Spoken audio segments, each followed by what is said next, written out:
Assalamu alaikum. My name is Rabia Nasir और I am from BMT Connected. I am working as a professional skills counselor. आज का जो हमारा इस video का एजेंडा है वो है व्हाट इज़ टोलाक।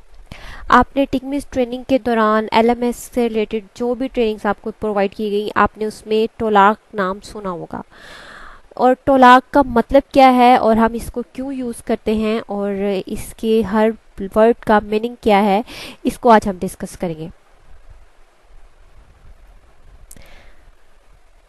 टोलाक आप देख सकते हैं कि आपके सामने जिस तरह का शो हो रहा है टी से टाइल्स फॉर्मेट। जिस तरह आपको कोर्स में आप जब अपना कोर्स कोई भी ओपन करते हैं तो आप ये देखते हैं कि आपको ये टाइल्स फॉर्मेट में शो हो रहा है। आपको बार बार ऊपर नीचे स्क्रॉल डाउन या स्क्रॉल अप नहीं करना पड़ता, बल्कि डायरेक्ट आप जिस भी सेशन में जाना चाहते हैं या जिस भी वीक में जाना चाहते हैं आप उस वीक की या उस सेशन की टाइल को ओपन कर लेते हैं। टी से टोलाक फॉर्मेट।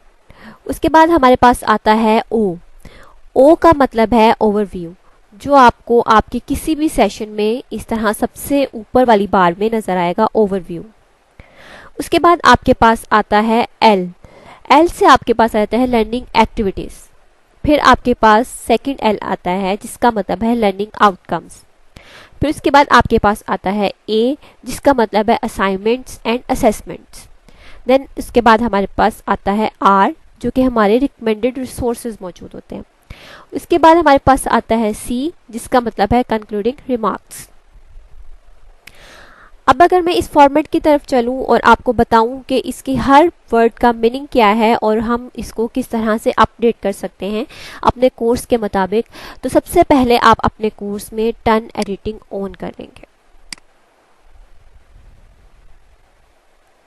आप देख सकते हैं आपका कोर्स एडिटिंग फॉर्म में आ चुका है। अब जिस वीक या जिस सेशन में आप एडिटिंग करना चाह रहे हैं आप उस वीक और उस सेशन को ओपन करेंगे।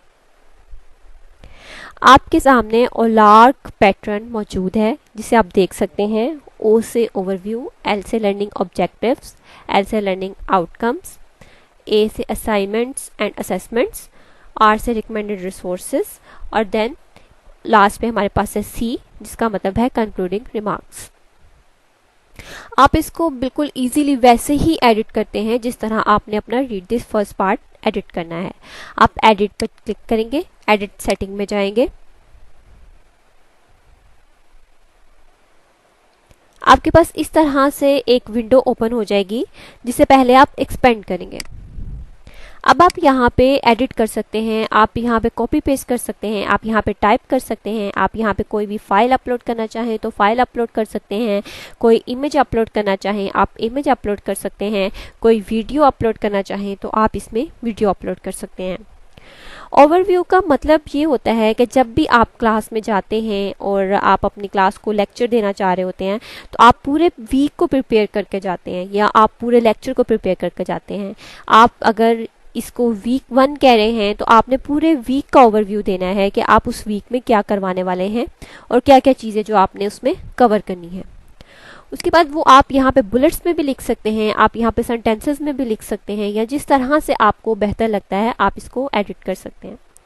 इसके बाद आप यहाँ पे जो भी टाइप करने के बाद इसको यहाँ से क्लिक कर देंगे। इसके बाद save and return to course कर देंगे। इस तरह से आप ओवरव्यू एडिट कर चुके हैं। इसके बाद आपके पास आ जाते हैं लर्निंग ऑब्जेक्टिव्स। लर्निंग ऑब्जेक्टिव्स का मतलब ये है कि आप पूरे कोर्स में या आप जो पूरा वीक उनको पढ़ाने जा रहे हैं या जो लेक्चर आप देना चाह रहे हैं, जो वीक है या जो सेशन है, जिस तरह आप लेके चल रहे हैं अपने कोर्स को उसी तरह से। जैसे अगर मैं क्लास में एक वीक को लेके चल रही हूँ तो मैं यहाँ पे पूरे वीक के लर्निंग ऑब्जेक्टिव्स डाल दूंगी, यहाँ पे एडिट कर दूंगी, टाइप कर दूंगी। चाहे वो आपका दिल चाहे तो आप बुलेट्स में कर सकते हैं और आप चाहें तो उसको सेंटेंसेस में कर सकते हैं या पैराग्राफ की सूरत में कर सकते हैं। ये टोटली आप पर डिपेंड करता है कि आप अपने कोर्स को किस तरह से अपडेट करते हैं। लर्निंग ऑब्जेक्टिव्स में आप अपने लेक्चर के ऑब्जेक्टिव जो हैं, जो आप चाहते हैं कि आपको पता है कि आपके लेक्चर के ये ऑब्जेक्टिव्स हैं, तो आप यहाँ पे वो टाइप करते हैं। उसके बाद आपके पास आ जाता है लर्निंग आउटकम्स। लर्निंग आउटकम्स ये है कि आप जो लेक्चर डिलीवर कर रहे हैं या जो वीक आप लेके चल रहे हैं उसमें जितने भी टॉपिक आप कवर कर रहे हैं उसके आउटकम्स आपके पास क्या क्या आएंगे। फॉर एग्जांपल अगर मैं सोशल साइंसेस पढ़ा रही हूँ तो अगर मैं कोई उसका टॉपिक एक दे रही हूँ पॉजिटिव साइकोलॉजी या पॉजिटिव इंटरेक्शन, तो फिर उसके आउटकम्स मेरे पास ये निकलेंगे कि बच्चों में इंटरेक्शन अच्छा होगा, उनकी सोशलिबिलिटी जो सी है वो अच्छी हो जाएगी।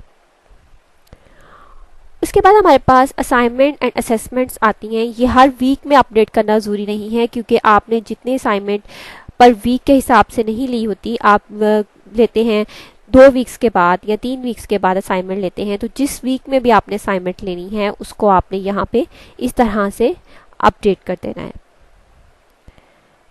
इसके बाद आपके पास आ जाते हैं रिकमेंडेड रिसोर्सेज। रिकमेंडेड रिसोर्सेज में ये है कि आप जो भी कोई भी बच्चों को अदर देन कोर्स बुक और अदर देन कोर्स आउटलाइन, इसके अलावा कोई टॉपिक उनको पढ़ने के लिए देना चाहते हैं, कोई बुक रिकमेंड करना चाहते हैं, कोई आर्टिकल रिकमेंड करना चाहते हैं, तो आप यहाँ पे उसका लिंक दे सकते हैं। आप यहाँ पे उसका गूगल ड्राइव पे उसको अपलोड करके यहाँ लिंक दे सकते हैं, या जिस भी तरह से जो भी आप रिकमेंड करना चाहते हैं वो यहाँ पे आप एडिट करके टाइप कर सकते हैं। उसके बाद है कंक्लूडिंग रिमार्क्स। तो आप पूरे वीक को या पूरे सेशन को यहाँ पे कंक्लूड कर देते हैं। ये आप पे डिपेंड करता है, आप 1 सेंटेंस में करना चाहते हैं इसको कंक्लूड, 2 सेंटेंसेस में करना चाहते हैं कंक्लूड, जिस तरह से भी आप अपने कोर्स में इसको कंक्लूड करना चाहते हैं आप इसको कंक्लूड कर सकते हैं। Thank you so much.